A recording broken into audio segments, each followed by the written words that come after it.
Hi everyone, welcome to my first ever YouTube video. My name is Joseph and I'm the incoming first year medical student. I have been getting a lot of questions about how I got into Irish medical school, about medical school like, so this is going to be a little series of videos about medical school. You can skip to the part that interests you the most, but obviously it would help me a lot if you watch it all the way through to the end. And let's get started.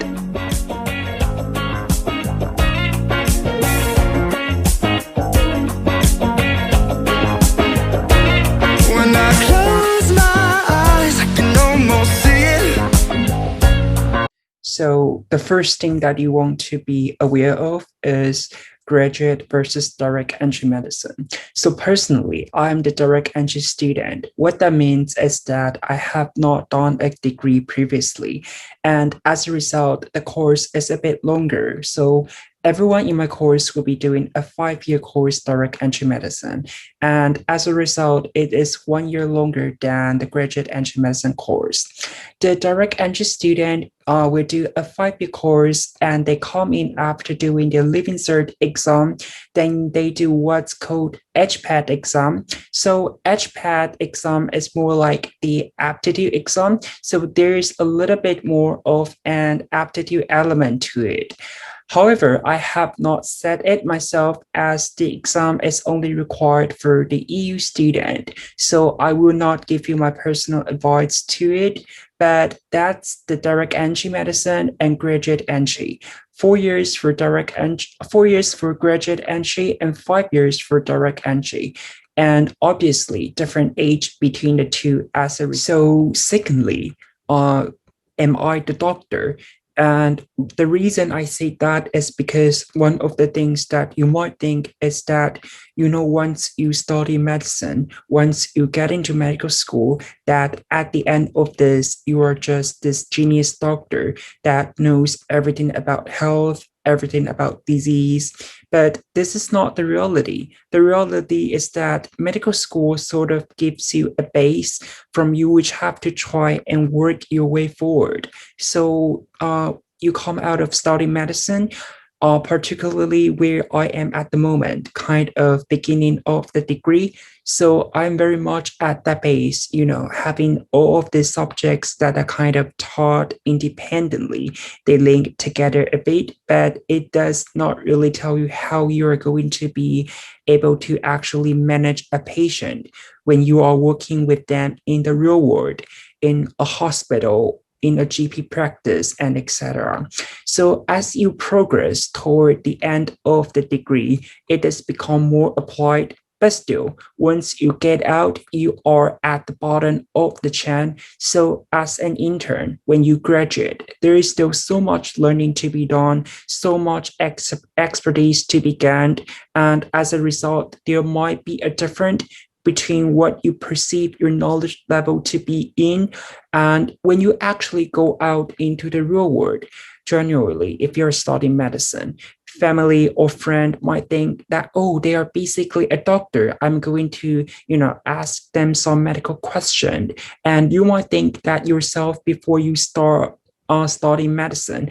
But when you get into studying medicine and you begin to realize that, well, I know nothing. There is so much to know. And realistically, I'm not going to know everything until I am 20, 30, or 40 years down the line. So it is never ending path. And well, of course, you gain lots of valuable knowledge and skills, and it really is a never ending path. So do not fall into the trap of thinking that once you are in, you have done your physiology or anatomy, then now you are ready to be a doctor, because it is a bit more complicated than that.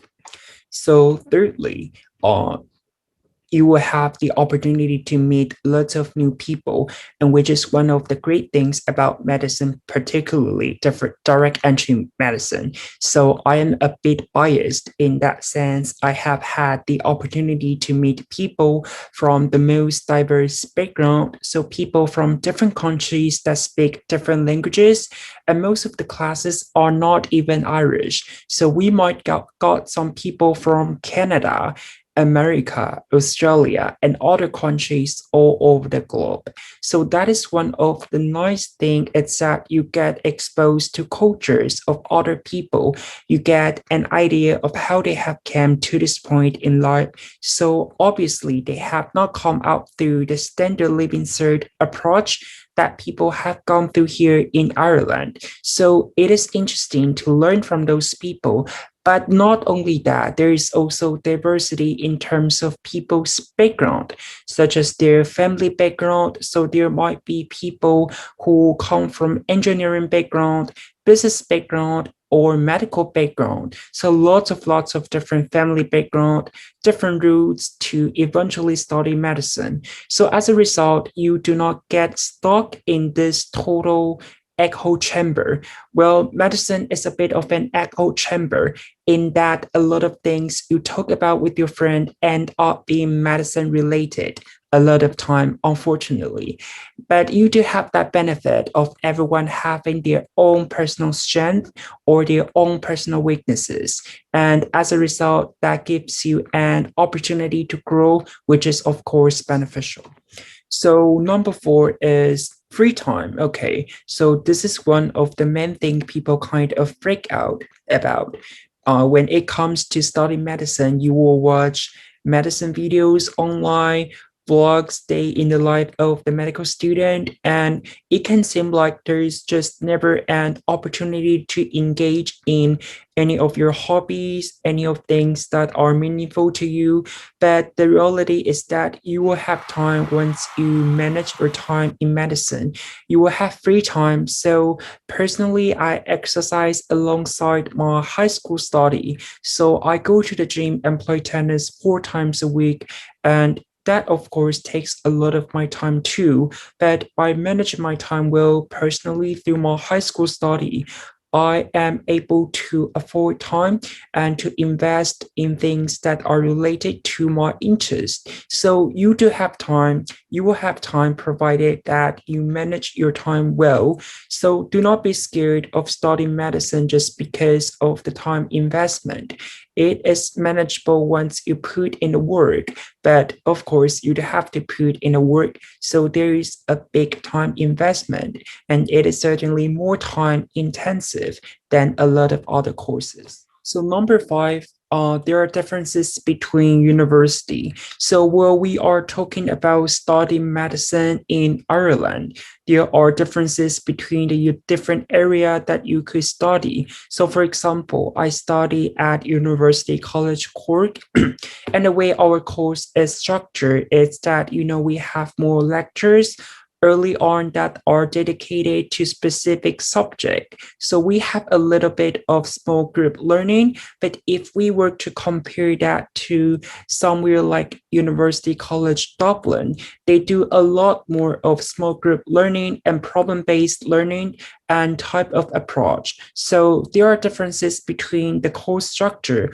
Obviously, there is differences in terms of the location, in terms of your own preference. For example, if you are living in Dublin, you might be having higher rent than you will be in Cork or Limerick because it depends on where you are coming from, what you are used to do. You want to live in a bigger or smaller city? Do you want a campus that is very central in the city or further away? They are all things that depend on your first own preference, but it is worth being aware that there are differences between specific course structure and different hospital that you will be placed in, and etc. And as a result, you should do research on those topics before you commit to any given universities. So number six is experience. And I bring this up to say that medicine is not just a textbook degree. So well, you will spend a lot of time, particularly in the first couple of years, just staring at books, just staring at lecture, learning things of physiology, anatomy, pathology, biochemistry, and etc. And once you pass the stage, once you are in, you know your second or your third year, depending on whether you are direct entry or graduate entry medicine. You got to get an insight into what it's like in the real world. So you will have plenty of hospital placement, plenty of GP placement, and as a result, you do get that kind of practical experience and that exposure to different field within medicine. So when we are talking about medicine and becoming a doctor, what that means totally varies depending on the specialty. So you get the opportunity to sample surgery and internal medicine, obstetrics, and etc. So there are many different fields within medicine. You get to sample those as a student, which is like a real privilege because once you got out into the real world, you have far more responsibility when you are working. So anytime you're maybe sampling a new field, you also have to take on all the responsibility. Whereas when you are a student, you do have the luxury of knowing, being able to shadow, being able to see how things work, how consultants are working through different problems without having the same level of responsibility. So you do get experience, you do get exposure to a broad range of clinical environment. And that is one of the really nice thing about medicine compared to some other degrees where you might necessarily get any exposure to the real world. And there are 7 things that I think are worth knowing before you begin studying medicine. And of course, depending on where you are coming from, there are many of the things you might want to be aware of, such as the process after graduating from medical school. I have not done that yet, so I wouldn't be the best person to discuss that, but maybe it might be a topic for future video. What kind of video would you like to see from me in the future? Please let me know down in the comments below. If you like, you can also follow me on Instagram.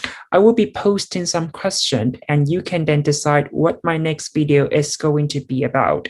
If you like this video, please give a thumbs up. And if you want to hear more from me, please subscribe. And thank you very much for watching, and I will see you in my next video.